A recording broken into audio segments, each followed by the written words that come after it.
ഓം ഗുങ്കുരിപ്യോ നമ. ഓം നമോ ഭഗവതേ വാസുദേവായ. ഓം നമോ നാരായണായ. നാരായണീയം ദശകം 70 ശ്ലോകം 7-8.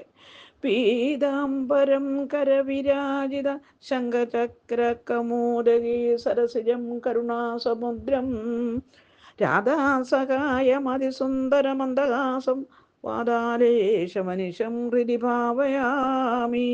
ശ്ലോകം 7. ശാഖരോ അത ജഗദീധൃതിഹാരി മൂർത്തിമേഷ ബൃഹതിം പ്രദധാനക ഭക്തിമാശു പരികൂണ്യ പശൂനാം ഛന്ദസാ നിധിമവാ അവാപഭവന്തം. അന്വയം അർത്ഥം. അഥ അനന്തരം. ശാക്വര പടുകൂറ്റനും, ജഗതീധൃതഹാരി ലോകത്തിൻ്റെ ധൈര്യം കളയുന്നവനും, ബൃഹതി വലിയ, മൂർത്തി ശരീരം, പ്രദധാനക എടുത്തവനുമായ ഏഷ ഈ അസുരൻ, പശൂനാം പശുക്കളുടെ, ഭക്തി സമൂഹത്തെ, ആശു വേഗത്തിൽ, പരികൂർണ്യ ഓടിച്ചിട്ട്, ഛന്ദസാം വേദങ്ങൾക്ക്, നിധി ഇരിപ്പിടമായിരിക്കുന്ന, ഭവന്തം അങ്ങയെ അവാപ്യ പ്രാപിച്ചു. ഹരിവു.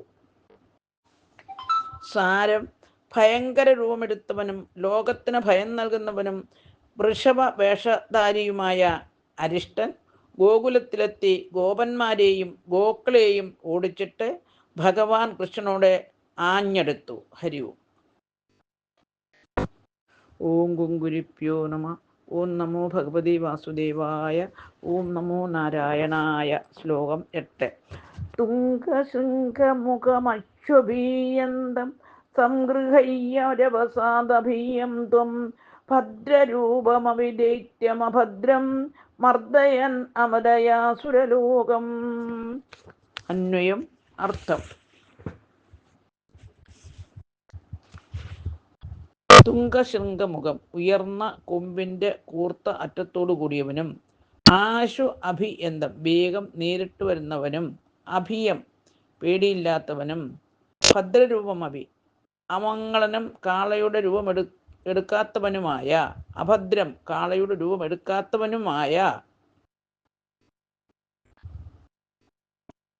ദൈത്യം അസുരനെ, രഭസാൻ വേഗം, സംഗൃഹയ്യ പിടിച്ച്, മർദ്ദയൻ മർദ്ദിക്കുന്നവനായി, സുരലോകം ദേവസമൂഹത്തെ, അമദയ അങ്ങു സന്തോഷിപ്പിച്ചു. ഹരിവു. സാരം.